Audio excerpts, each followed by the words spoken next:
Next method of preparation of carboxylic acid is oxidation. खरं तर oxidation कोणाचं आपल्याला करायचं आहे? ऑक्सिडेशन ऑफ अल्किल बेन्झीन, त्याचप्रमाणे ऑक्सिडेशन ऑफ अल्किन्स ओनली. तर त्यातली पहिली बघूया, from alkyl benzene.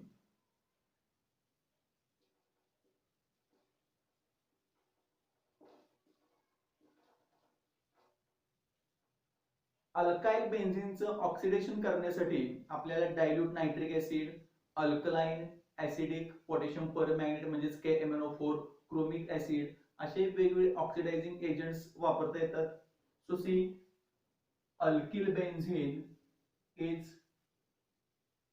such compound in which benzene ring is connected to alkyl group. If you take here methyl, it is methyl benzene, or another name is toluene or toluene असे याचं name असेल. याचं ज्या वेळेला आपल्याला oxidation करायचं असेल त्यावेळेला पोटॅशियम परमॅंगनेट आपण वापरू शकतो. अल्कलाइन, ऍसिडिक, पोटॅशियम परमॅंगनेट घेता येईल. After heating it converts into here benzene with COOK या ग्रुपमध्ये त्या ठिकाणी तो कन्वर्ट होणार आणि याचं name potassium salt of benzoic acid, कारण बेन्झीनला COOH पुढे आपल्याला प्रॉडक्ट मिळणार आहे. तो बेन्झोइक ऍसिड आणि त्याचा पोटॅशियम सॉल्ट, त्यामुळे तो पोटॅशियम बेन्झोएट अशा पद्धतीचा हा सॉल्ट मिळेल. हा प्रोडक्ट कधी शक्य आहे? जर या कार्बनकडे, जो कार्बन ऍटम बेन्झीन रिंगला अटॅच झालेला आहे त्या कार्बनकडे एक तरी किमान हायड्रोजन ऍटम पाहिजे आहे. त्या हायड्रोजन ऍटमला म्हटलं जातं बेन्झायलिक हायड्रोजन ऍटम. आणि मग असा हायड्रोजन ऍटम त्या ठिकाणी आहे म्हणून तो कन्वर्ट झाला COOK या ग्रुपमध्ये. आणि मग आपल्याला पुढं या ठिकाणी याचं हायड्रोलिसिस करावं लागेल. Acid hydrolysis, H3O plus means H plus and H2O, and it direct converts into here benzoic acid.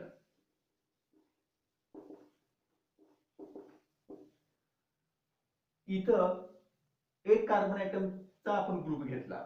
अगदी स्ट्रेट चेन मध्ये, ब्रँच मध्ये तुम्ही 2, 3, 4 किती कार्बन ऍटम जरी घेतले तरीही जो कार्बन ऍटम बेन्झीनला अटॅच आहे त्याच्याकडे एक हायड्रोजन ऍटम असेल तर हा सगळा चेनचा पार्ट या COOK ग्रुप मध्येच कन्वर्ट होतो. समजा आपण हे कंपाऊंड याच्यामध्ये कन्वर्ट केलं, इकडे CH3 घेतलं, इकडे CH3 घेतलं, हा इथं बेन्झाइलिक हायड्रोजन ऍटम आहे. त्यामुळं खरं तर आता याचं नेम आपल्याला घेता येईल 1, 2, 3 आयसोप्रोपिल बेन्झीन, किंवा अजून एक महत्वाचं नेम क्युमीन. अशा पद्धतीनं हा कंपाऊंड किंवा 2-फेनिल प्रोपेन या कंपाऊंडचं जर आपण ऑक्सिडेशन केलं तर हा सगळा ग्रुप त्या ठिकाणी COOK मध्येच कन्वर्ट होणार आहे. त्याचं ऑक्सिडेशन होणार, कारण या ठिकाणी ऑक्सिडेशनसाठी हा या कार्बनकडे बेन्झाइलिक हायड्रोजन ऍटम आहे. त्यामुळे पुन्हा फायनल प्रोडक्ट हा बेन्झोइक ऍसिडच मिळेल. समजा इथं मात्र आपण अजून एक मिथाइल ग्रुप घेतला. हा हायड्रोजन ऍटम आता जर इथं नसेल तर मात्र या कंपाऊंडचं ऑक्सिडेशन पॉसिबल नाही. त्यामुळं टर्शियरी अल्काइल ग्रुप जर बेन्झीन रिंगला अटॅच असेल तर ऑक्सिडेशन होणार नाही. हा प्रोडक्ट बेन्झोइक ऍसिड पुढे मिळणार नाही.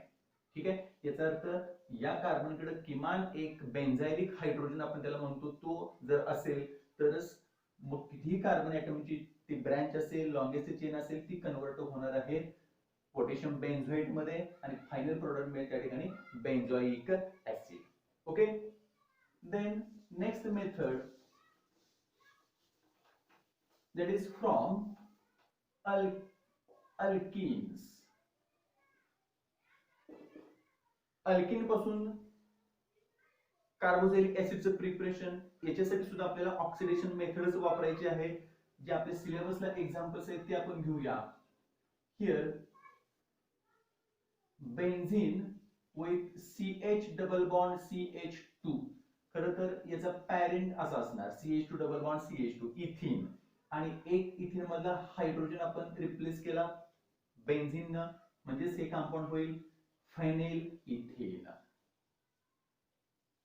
Here, after oxidation of phenylethene in presence of potassium permanganate followed by acid hydrolysis, after heating it gives direct benzene with COOH, benzoic acid मिळेल. याचा अर्थ अल्किन टाइप जरी इथं लॉंग चेन असेल तरी सुद्धा या ठिकाणी हा कंपाऊंड बेंझोइक ऍसिड मध्येच कन्वर्ट होतो. आता समजा अशा पद्धतीचा अनसॅच्युरेटेड कंपाऊंड आपण वापरला की ज्याचं नेम आहे सायक्लोहेक्झिन in presence of same oxidizing agent. Here the bond in between these two carbon atoms breaks and it undergoes oxidation and converts into two COOH groups. या दोन COOH ग्रुप मध्ये हा bond break झाल्यानंतर हा carbon आणि हा carbon atom convert होणार आणि मग अशा पद्धतीचा डायकार्बोझायलिक ऍसिड आपल्याला कंपाऊंड मिळेल. नेम म्हटलं तर 1 2 3 4 5 and 6.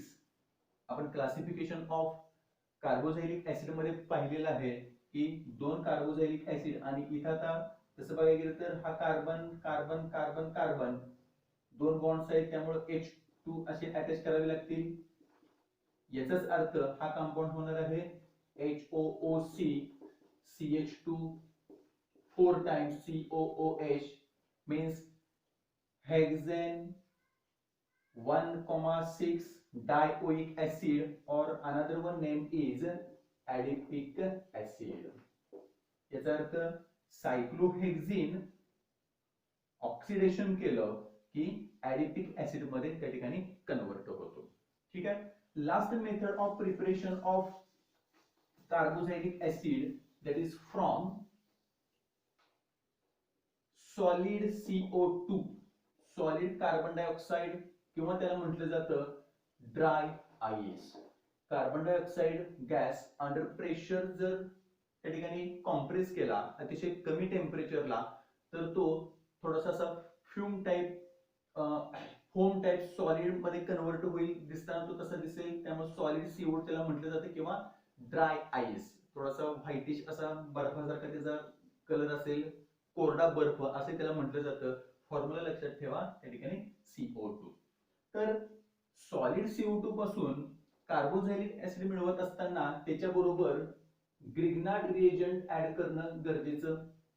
So here Grignard reagent means alkyl halide plus magnesium, so RMgX, alkyl magnesium halide is called as Grignard reagent. Halogen derivatives मध्ये आपण बघितलेलं आहे प्रत्येक टॉपिक मध्ये GR च्या रिएक्शन येतच राहतात. So see one very important reaction in between solid CO2 and Grignard reagent. So take Grignard reagent as CH3MgBr, methyl magnesium bromide, आणि हा आहे dry ice solid CO2. You know very well, always the first step is in between these two in presence of dry ether. Dry इथरच्या presence मध्ये ही step होणार. Always alkyl group attaches to this carbon and MgBr to this oxygen atom. So formed product is O double bond C, then here CH3, then original oxygen and attachment of magnesium and bromine. It is magnesium complex or called as adductor. In second step, this adduct or magnesium complex undergoes acid hydrolysis, plus here HOH, water molecule in presence of dilute acid. Always here bond in between oxygen and magnesium breaks, hydrogen goes to this oxygen and hydroxide group to this magnesium, and side product you should remember MgBrOH. अशा पद्धतीचा ग्रिग्नार रिएजंटच्या second step मधला हा product लक्षातच ठेवायचा. MgBrOH plus इथे मिळेल आपल्याला O double bond C, त्यानंतर मग इथं CH3, त्यानंतर O आणि H. खरं तर हा कंपाऊंड अशा पद्धतीने बघण्याची आपल्याला सवय नसते, सवय नाही. हाच आहे CH3COOH. It is acetic acid or ethanoic acid. Okay, so when dry ice is treated with methyl magnesium bromide, acetic acid is formed. If you take here C2H5, आता मी इथे सगळं बदल दाखवत नाही, फक्त सांगतो. इथे C2H5 घेतला, इथे C2H5 झाला, इथे C2H5, इथे C2H5. So C2H5COOH प्रोपॅनॉइक ऍसिड और प्रोपिऑनिक ऍसिड मिळेल. समजा काही वेळेला इथे बेन्झीन रिंग सुद्धा घेतली जाते. इथे बेन्झीन घेतली तर इथे बेन्झीन मिळेल. प्रोडक्ट असणार आहे बेन्झोइक ऍसिड. अशा पद्धतीनं ड्राय आईस बरोबर जर Gr आपण कंबाईन केला, ग्रिग्नार्ड रिएजंट कंबाईन केला, तर आपल्याला योग्य तो कार्बोझायलिक ऍसिड त्या ठिकाणी मिळतो.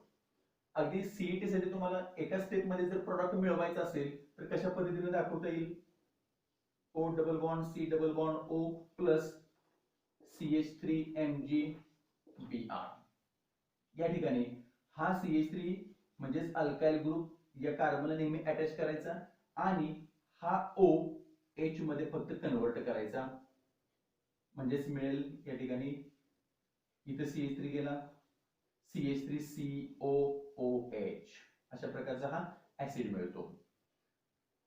अगदी सॉलिड CO2 आणि मग कुठलाही मोठा ग्रिग्नार्ड रिएजंट तुम्हाला दिला असेल तर तो अशा पद्धतीने सुद्धा एका स्टेप मध्ये आपल्याला कुठला ऍसिड मिळेल हे त्या ठिकाणी सांगता येतं.